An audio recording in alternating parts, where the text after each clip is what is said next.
Hello students, a very good morning to one and all. हम लोग second unit को ही कंटिन्यू करेंगे डिज़ाइन ऑफ मशीन एलिमेंट की। जैसा कि लास्ट लेक्चर में हमने कवर कर चुके हैं। आपने डिज़ाइनिंग ऑफ पिस्टन कवर कर लिया, डिज़ाइन ऑफ सिलेंडर कवर कर लिया। आज के लेक्चर में आपका कनेक्टिंग रॉड की डिज़ाइनिंग करेंगे, बट उससे पहले आपका डिज़ाइनिंग पोर्शन स्टार्ट करें तो उससे पहले आपको ये पता होना चाहिए कनेक्टिंग रॉड होता क्या है।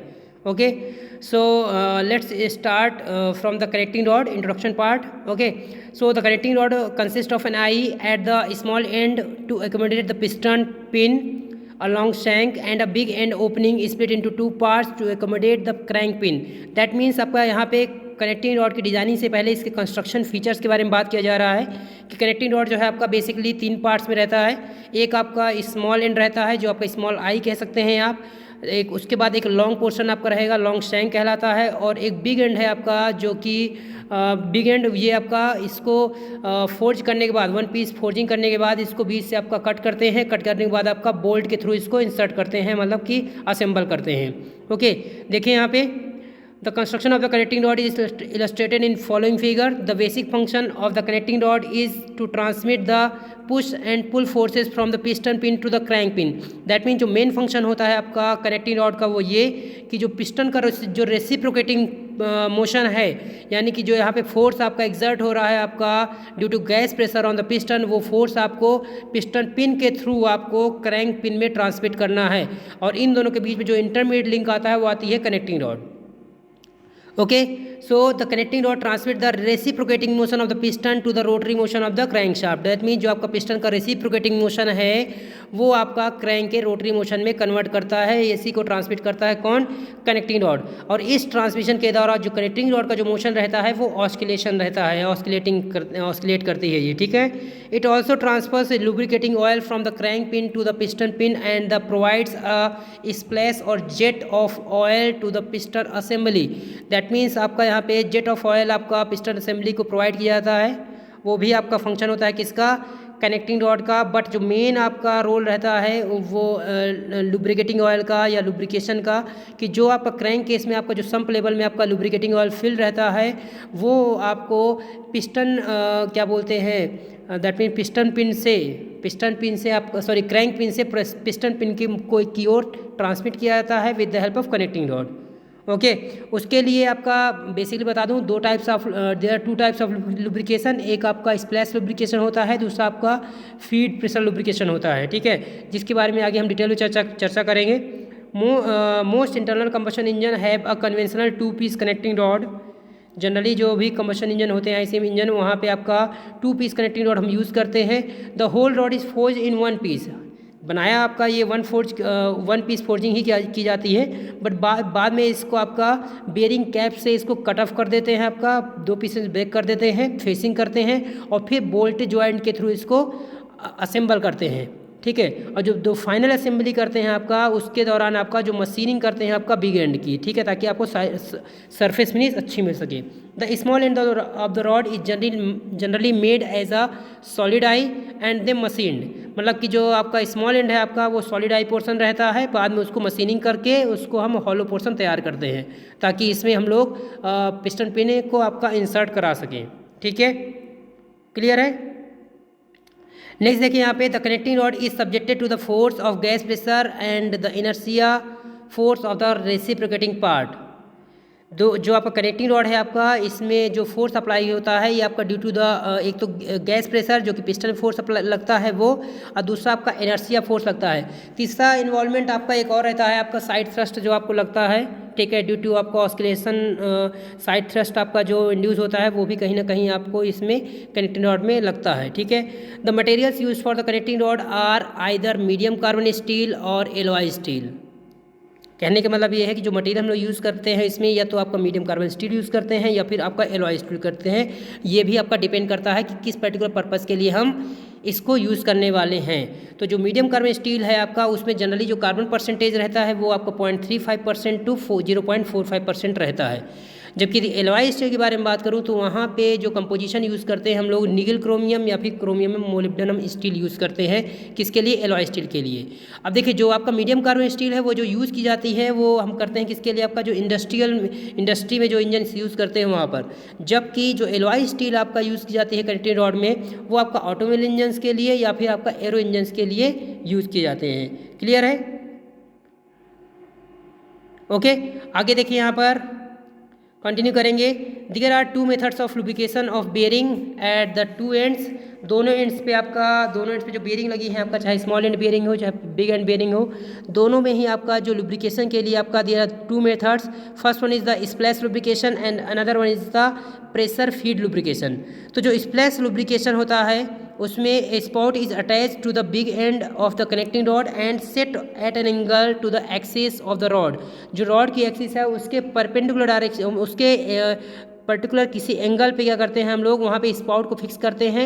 और स्पॉट क्या करता है आपका, वो क्रैंक केस में जो सम्प लेवल है उसमें जो लुब्रिकेटिंग ऑयल फिल है वो उस पर आपका डिप करता है। डिप करते ही आपका सम्प लेवल से लुब्रिकेटिंग ऑयल को कैरी करके उसको क्या करते हैं आपका जो ड्यूरिंग जो डाउनवर्ड मोशन हो रहा है आपका कनेक्टिंग रॉड का उसके दौरान इसे कैरी करता है।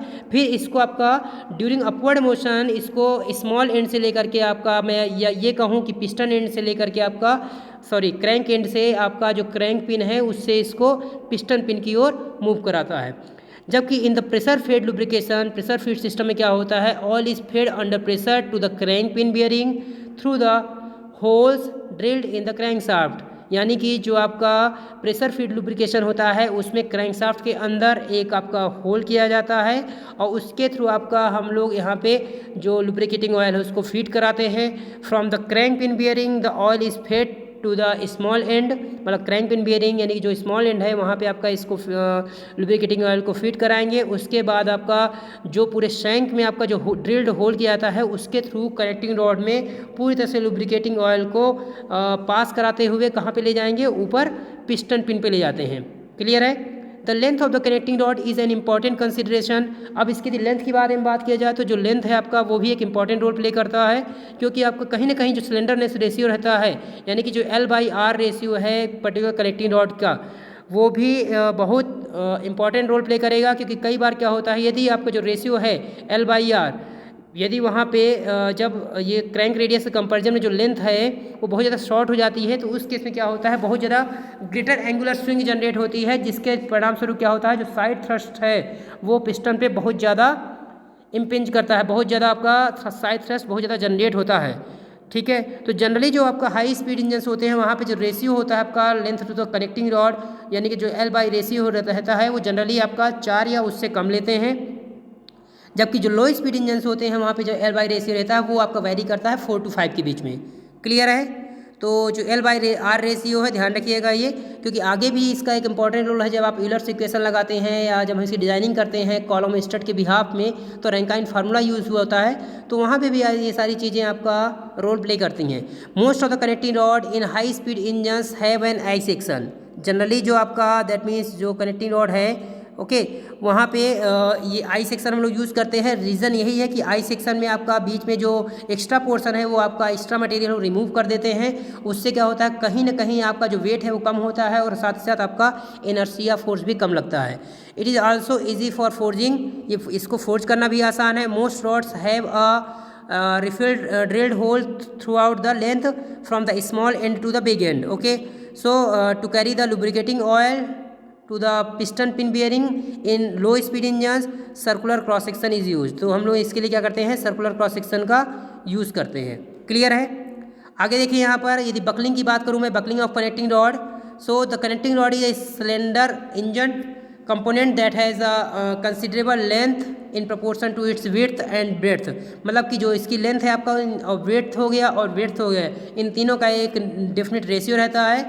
It is subjected to axial compressive force equal to maximum gas load on the piston. That means जो आपका जो इनसाइड सिलेंडर जो प्रेशर जनरेट हो रहा है उस प्रेशर के कारण से आपका जो पिस्टन पे जो लोड लगता है वही लोड क्या होता है कनेक्टिंग रॉड में ट्रांसमिट होता है। ओके, तो the compressive force is of significant magnitude. ये क्या है आपका एक सफिशिएंट अमाउंट ऑफ जो कंप्रेसिव लोड आपका ये बियर कर सकता है। So therefore the connecting rod is designed as a column और स्ट्रट हम इसका जो डिजाइनिंग करते हैं on the behalf of column start करते हैं and the buckling of the connecting rod in 2 different plane. और जो यहाँ पे जो फेलियर होता है यानी कि जो बकलिंग होती है आपका कनेक्टिंग रॉड की वो 2 तरीके से होती है, या तो आपका प्लेन ऑफ मोशन के अलॉन्ग यानी कि एक्स एक्सिस के अलॉन्ग होती है, या तो आपका plane perpendicular to the plane of motion यानी कि वाई एक्सिस से। इन दोनों के अलॉन्ग आपका यहाँ पे बकलिंग होती है। तो पहला जो डायग्राम ए दिखाया गया है वो आपका प्लेन ऑफ मोशन के अलॉन्ग बकलिंग दिखाई गई है, जबकि जो डायग्राम बी है आपका वहाँ पे जो बकलिंग दिखाई है आपका plane perpendicular to the motion, यानी कि इसको यदि एक्स एक्सिस और वाई एक्सिस के अलॉन्ग देखें तो ऐसे ये दिखेगा। ठीक है, तो ये फिगर आप मेरे ख्याल से आप समझ पा रहे होंगे। आगे देखें यहाँ पे ये जो पर्टिकुलर जो डायग्राम है उनको एक्सप्लेन किया गया है। The buckling of the connecting rod in the plane of motion is shown in above figure A. In this plane the end of the connecting rod are hinged. तो obvious सी बात है जब प्लेन ऑफ मोशन है तो दोनों and आपका चाहे क्रैंक पिन हो चाहे पिस्टन पिन हो दोनों ही आपका क्या होते हैं एज अ हिंज जॉइंट यहाँ पे ट्रीट करते हैं। तो यहाँ पे जो एंड फिक्सिटी को जो कोफिशिएंट होता है वो क्या है आपका यहाँ पे 1 के बराबर होता है। और इस केस में जो आपका इक्विवेलेंट लेंथ होती है वो जब हम यहाँ पे यानी कि जो क्रिटिकल बकलिंग लोड आपका निकालते हैं तो वहाँ पे जो यानी कि जो इफेक्टिव लेंथ होती है इक्विवेलेंट लेंथ होती है वो एल के बराबर ही होती है। ओके, जब हम लोग क्या बोलते हैं यहाँ पे जब प्लेन ऐसा लेते हैं परपेंडिकुलर टू द मोशन लेते हैं और उस केस में क्या होता है कंस्टेंट आपका आ जाते हैं, चाहे मैं कहूँ यानी कि जहाँ पिस्टन पिन को लेकर के बात करें या क्रैंक पिन को लेकर बात करें दोनों ही डायरेक्शन में आपको वाई एक्सिस में कोई मोशन नहीं होता है, यानी कि परपेंडिकुलर टू द प्लेन कोई मोशन नहीं होता है, कंस्टेंट हो जाते हैं। और इस केस में जो आपका इनफिक्सिटी कोफिशिएंट आता है अबाउट द वाई एक्सिस ये होता है आपका जो एन की वैल्यू आती है वो 4 आती है। इसके बिहाफ पे जब इसको कंपेयर करते हैं तो यहाँ पे हम ये देख पाते हैं कि जो कनेक्टिंग रॉड है आपका वो 4 टाइम्स आपका स्ट्रॉन्गर रहती है in case of buckling about the Y axis as compare to the buckling about the X axis. Clear है? If a connecting rod is design in such a way that it is equally resistant to buckling in either plane then, यदि हम क्या बोलते हैं हम ये मान के चलते हैं कि जनरली जो हम लोग डिजाइनिंग करते हैं वो इस बिहाफ पे करते हैं, दैट मीन्स जो आई वाई है यानी वाई एक्सिस के अलॉन्ग आपका जो ये आपका दैट मीन्स जो बकलिंग है आपका एक्स एक्सिस अबाउट वो आपका वाई एक्सिस के अलॉन्ग आपका ज़्यादा स्ट्रॉन्गर है। क्लियर है? यहाँ पे देखो ये नोमेनक्लेचर है आपका 4 times of I Y equal to I X. Okay, यहाँ पे इसको बाकायदे आप डिराइव भी कर सकते हैं क्योंकि आई बराबर ए के स्क्वायर होता है, ठीक है ना। तो इसके बिहाफ में यदि आप इसका डेरिवेशन करेंगे तो 1 सब्स्टिट्यूटिंग आई इक्वल टू ए के स्क्वायर, तो ये आप निकाल सकते हैं यहाँ पे। बाद में देखिए यहाँ पे जो रेडियस ऑफ गायरेशन वगैरह है ये सारी चीज़ें ये जनरली हम एक अपने भी पे एजम्पशन लिया कि जो बिट्स है आपका हमने वो 4t लिया है जबकि हाइट हमने 5t लिया है। यहाँ पे वेव है दो वेव है फ्लैंज है आपका, ठीक है ना, और जो थिकनेस है आपका चाहे वेव की हो या फ्लैंज की हो t है। यहाँ पे एरिया निकालेंगे आपका ओवरऑल जो एरिया निकालेंगे तो 2 टाइम्स ऑफ आपका मल्टीप्लाई करेंगे 4t इंटू टी, ठीक है ना, प्लस आपको यहाँ पे देखें जो बीच वाला सेक्शन है आपका वहाँ से 5t से आपका जो दोनों क्या बोलते हैं जो वेव है उसकी आपका हाइट माइनस कर देंगे तो 5t माइनस 2t आ जाएगा, थिकनेस से मल्टीप्लाई कर देंगे तो जो ओवरऑल एरिया निकलेगा आपका वो 11t स्क्वायर आ रहा है। बाद में इसको क्या करेंगे यहाँ पे देखें आई एक्सेस निकालेंगे बी डी क्यूब बाई 12 से, तो ओवरऑल सेक्शन का निकाल करके जो बीच वाला मटेरियल जहाँ पे नहीं है उसको आप यहाँ से रिमूव कर देंगे तो यहाँ से जो आपको आई एक्सेस निकलेगा आपका वो 419/12t⁴ आएगा। इसी की बिहाफ पे आपका के एक्सेस की वैल्यू भी निकाल सकते हैं जो कि आपका यहाँ पे 1.78t आता है, ठीक है। ये सिंपल मैथमेटिक्स से आप इसे कर सकते हैं। अब बात करते हैं आपका वाई एक्स सेक्शन के लॉन्ग, ठीक है, तो जस्ट इसके परपेंडिकुलर इसको रोटेट कर दें आपका, तब इसको सोचें, ठीक है। दोनों आपका जो वेब है आपका उनका एरिया अलग से निकालें आपका और साथ में आपका इंडिविजुअल जो फ्लैंज है आपका उसका एरिया निकालेंगे, ठीक है, क्लियर है। तो इसके भी यहाँ पे देखेंगे यहाँ पे जो आई वाई आएगा वो 131/12t⁴ आ जाएगा। इसी तरह से आपका के वाई वाई निकाल लेंगे। अब जब इन दोनों का रेशियो निकालेंगे तो जो इसकी वैल्यू आती है 3.2 आएगी, यानी कि जो हमने जंक्शन लिया है कि I X X equal to 4 times of I Y Y ये उसके अंदर ही है, यानी कि इसको क्या कर रहा है आपका सेटिस्फाई कर रहा है। So from the above equation we can say that it is observed that from above expression that the proportions of I section of the connecting rod are satisfactory. So I think for today it is more than enough. Okay, इसी lecture को हम आगे continue करेंगे। आज के लिए इतना ही। So thank you so much.